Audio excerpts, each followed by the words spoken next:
এ পথে লাল গালিচা থাকে, কখনো কখনো প্রতীকী অর্থে লাল গালিচা থাকে, তবে সেই লাল গালিচার লালিমাটা যতটা না গালিচার রং দিয়ে লাল হয়, তার চেয়ে বেশি লাল হয় ভাইয়ের শাহাদাতের রক্তের মাধ্যমে।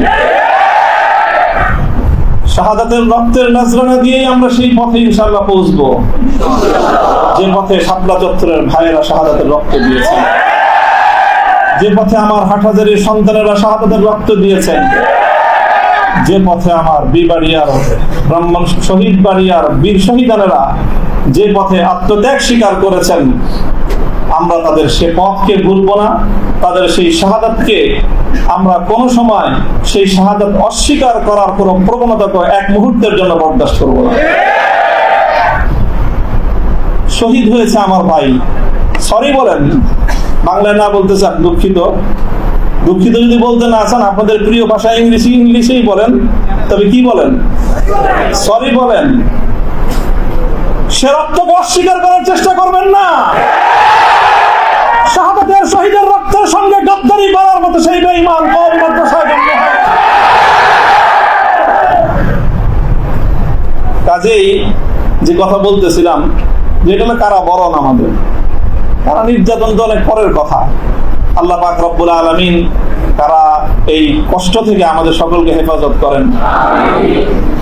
প্রতিশোধের যে কথাটা, সেটা আমরা তো পয়গম্বর আলাইহিস সালামদের অনুসারী।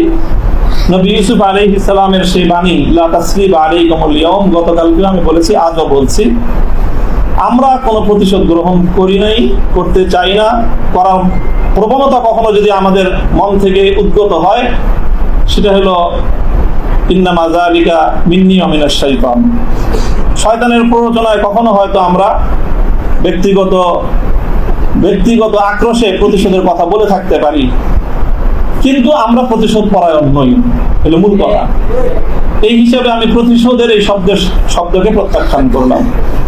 তবে অন্য আরেক অর্থে আমি প্রতিশোধের শব্দকে সমর্থন করছি। শুধু সমর্থন নয়, বরং আমি আমার পুনর্ব্যক্ত করছি যে আমরা প্রতিশোধ নিব। আমাদের সেই প্রতিশোধ হবে সেই প্রতিশোধ, যেই প্রতিশোধ হিজরতের আগ পর্যন্ত 12 বছরের জুলুম এবং নির্যাতনের প্রতিশোধ মক্কা বিজয়ের মাধ্যমে আল্লাহ নবী গ্রহণ করেছিলেন। আল্লাহ নবী মক্কা বিজয়ের পরে সেই সকল অপরাধীদেরকে ক্ষমা করার মধ্য দিয়ে, সেই জমিনে আল্লাহর দ্বীনের ঝান্ডা সমুন্নত করার মধ্য দিয়ে মধুর প্রতিশোধ নিয়েছিলেন। আমি আবার বলছি, এদেশে ভাড়াটিয়া থাকবো না, ভাড়াটিয়া হিসেবে থাকবো না। এই জমিনের মালিকানা সূত্রে এদেশে বসবাস করি, এই জমিনকে আল্লাহর জন্য মুক্ত করেই ছাড়বো ইনশাআল্লাহ। আল্লাহর দ্বীনের বিজয়, সেটাই হবে আমাদের পরম প্রতিশোধ। এবং আমাদের যারা আমাদেরকে শত্রু ভেবে আমাদেরকে নিঃশেষ করার চেষ্টা করেছে, অপমান করার চেষ্টা করেছে, আমরা তাদেরকে সম্মানিত করে প্রতিশোধ নেব।